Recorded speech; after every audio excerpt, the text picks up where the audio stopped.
نحمده ونصلي على رسوله الكريم أما بعد قال الله تعالى في القرآن المجيد فمن كان منكم مريضا أو على سفر فعدة من أيام أخر।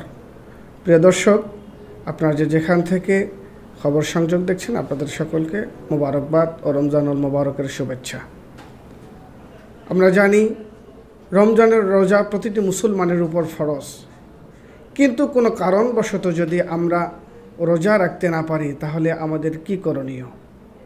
আল্লাহ কোরআনে বলেছেন ফামান কানা মিনকুম মারিদান আও আলা সাফারিন, তোমাদের মধ্যে যদি কেউ অসুস্থ থাকে কিংবা সফরের হালতে থাকে তাহলে তার জন্য ফাইদ্দাতুম আইয়ামিন উখার, তার জন্য হলো অন্য কোনো দিন এই রোজা আদায় করে নেবে তার সুবিধা মতো। চাইলে সে এই রোজা একাধারে আদায় করতে পারে, আবার চাইলে একদিন রোজা রাখবে আরেকদিন ইফতার করবে, এরকমভাবেও তার ছুটে যাওয়া বা কাজা রোজাগুলো আদায় করতে পারে।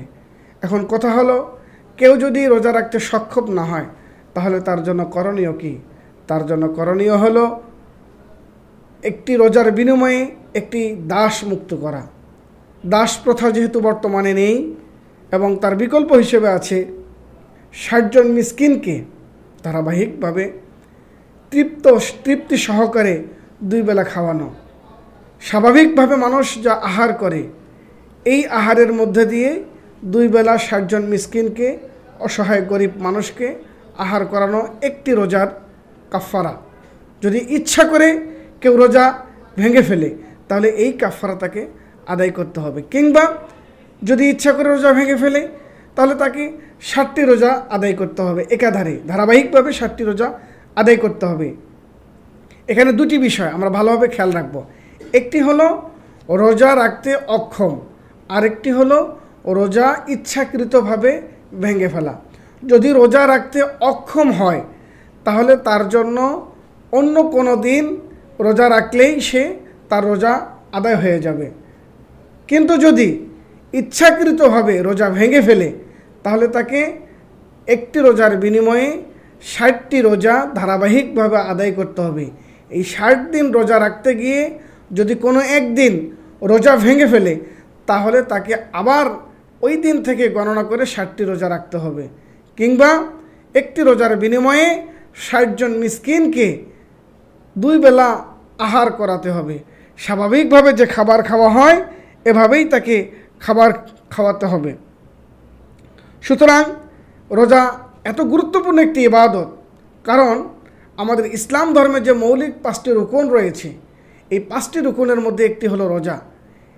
এজন্য আমরা রোজাকে কখনো ইচ্ছাকৃতভাবে ছেড়ে দিব না।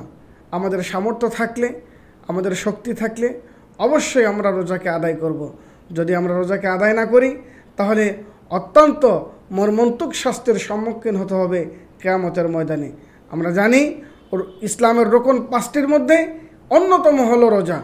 বাকি আরও ৪টি রয়েছে, যেমন কালিমা রয়েছে, এটা আমাদের জীবনের জন্য খুব সহজ, এবং নামাজ রয়েছে, এই নামাজও আমরা দৈনন্দিনভাবে আদায় করে ফেলি, এবং হজ এবং জাকাত এই দুই রোকন কেবলমাত্র ধনাঢ্য ব্যক্তিদের জন্য নির্ধারিত করা হয়েছে।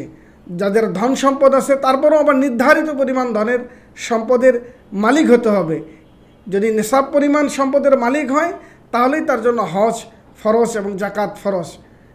আর যদি আপনার এই পরিমাণ সম্পদ না থাকে তাহলে আপনাকে হজ জাকাত কিছু করতে হবে না। শুধু 3টা জিনিস, একটি হলো কালিমা, যেটা আমরা আমাদের জন্য খুব সহজেই আমরা ধারণ করতে পারি।